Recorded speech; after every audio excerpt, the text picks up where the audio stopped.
Hi, நான் doctor Jagadeeswar Rajalingam. இந்த சேனலில் நிறைய விதமான ஹெல்த் இன்ஃபர்மேஷன்ஸை உங்களுக்கு கொடுத்துட்ருக்கேன். நம்ம உடம்பு தரக்கூடிய சின்ன சின்ன சிக்னல்களை பல நேரங்களில் நம்ம கவனிக்காமல் விட்டுருவோம். அதில் ரொம்ப முக்கியமானது தான் யூரினில் வரக்கூடிய நுரை. உங்கள் யூரினில் நுரை வருதா? இது சாதாரண விஷயமா, இல்லை ஏதோ ஒரு கிட்னி ப்ராப்ளமா? இன்னைக்கு வீடியோவில் இதுக்கு முக்கியமான காரணம் என்ன, யாரெல்லாம் எச்சரிக்கையாக இருக்கணும்னு தெளிவாக பார்ப்போம். சாதாரணமாகவே நம்ம யூரினில் நுரை வரும். இதுக்கு இயல்பான காரணங்கள் என்னன்னு முதல்ல பார்ப்போம். சில நேரங்களில் நம்ம யூரின்ல வரக்கூடிய நுரை பிரச்சனை எல்லாம் கிடையாது. மோஸ்ட்லி இது நார்மலாக தான் இருக்கும். ஃபர்ஸ்ட் இதோடைய வேகம், சிறுநீரை ரொம்ப நேரத்துக்கு அடக்கி வச்சு இந்த யூரினை ரிலீஸ் பண்ணுறப்போ நுரை வரும்.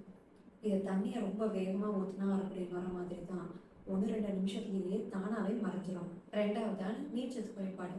போதுமான அளவுக்கு நீங்கள் தண்ணி குடிக்காமலே இருக்கீங்கன்னா உங்களுடைய சிறுநீர் அடர்த்தியாகி அதில் நுரை தெரியும். மூணாவதாக நீங்கள் டாய்லெட் யூஸ் பண்ணக்கூடிய டாய்லெட் கிளீனர்.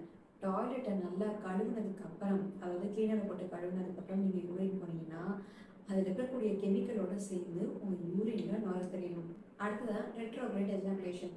நிறைய ஆண்களுக்கு செமன் சிறுநீர் பாயில் இருக்கக்கூடிய யூரினோட கலந்து வெளியேறப்போ நுரையா தெரியும். ஆனால் தொடர்ச்சியாக சோப்பு நுரை மாதிரியே அடர்த்தியாக ரொம்ப நாளுக்கு வந்துக்கிட்டே இருக்குதுன்னா அது அப்நார்மல். அப்படி எந்த மாதிரியான கண்டிஷன்லாம் யூரின்ல நுரையா வரும்னு அடுத்து பார்ப்போம். ஃபர்ஸ்ட் ப்ரோட்டீனூரியா. நம்ம கிட்னியுடைய வேலையே உடம்புல இருக்கக்கூடிய ரத்தத்தை சுத்தம் செஞ்சு அதில் இருக்கக்கூடிய கழிவுகளை வெளியேற்றுறது தான்.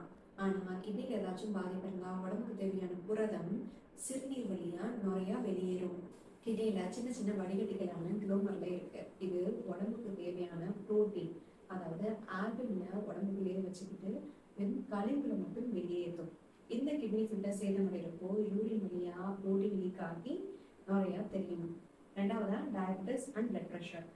ரொம்ப நாளுக்கு கண்ட்ரோலே இல்லாத சுகர் லெவல்ஸ் உள்ளவங்க, பிபி சுத்தமும் குறையாம இருக்கிறவங்க, இது ரெண்டுமே கண்ட்ரோல் இல்லாத 2 பேருக்குமே கிட்னியுடைய ரத்த நாளங்கள் பலவீனமாகி ப்ரோட்டீன் வெளியேறும். மூணாவதா சிறுநீர் பாதை தொற்று.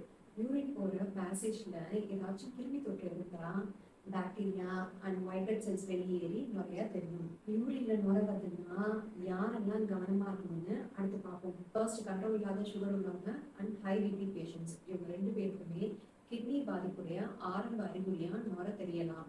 ரெண்டாவதா உடல் வீக்கம். கால், பாதம், முகம் அண்ட் கண்ணை சுத்தி வீக்கம் இருந்துகிட்டே இருக்குதுன்னா அவங்க உடம்புக்குள்ள புரோட்டீன் லீக் ஆகுதுன்னு அர்த்தம். மூணாவதா யூரின் ரொம்ப மங்கலா துர்நாற்றம் இல்லைன்னா ரத்தம் கலந்து வந்தா இவங்க கவனமா இருக்கணும். யூரின்ல நுரை வந்துச்சுன்னா என்ன மாதிரியான டெஸ்ட் எல்லாம் எடுத்து பார்க்கணும்னு அடுத்து பார்ப்போம்.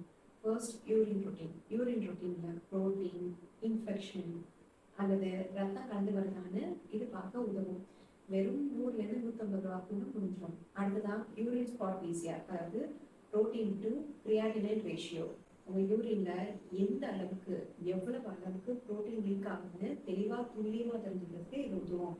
அடுத்ததான் serum creatinine and eGFR, kidney எவ்வளவு சதவீதம் நல்லா வேலை செய்யுதுன்னு இது பார்க்க உதவும்.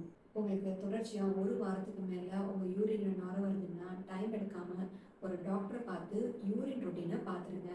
இந்த வீடியோ உங்களுக்கு யூஸ்ஃபுல்லாக இருக்கும். உங்க ஃப்ரெண்ட்ஸ் அண்ட் ஃபேமிலிக்கும் மறக்காம ஷேர் பண்ணுங்க. இதே போல இன்ட்ரெஸ்டிங் வீடியோவில் பார்ப்போம்.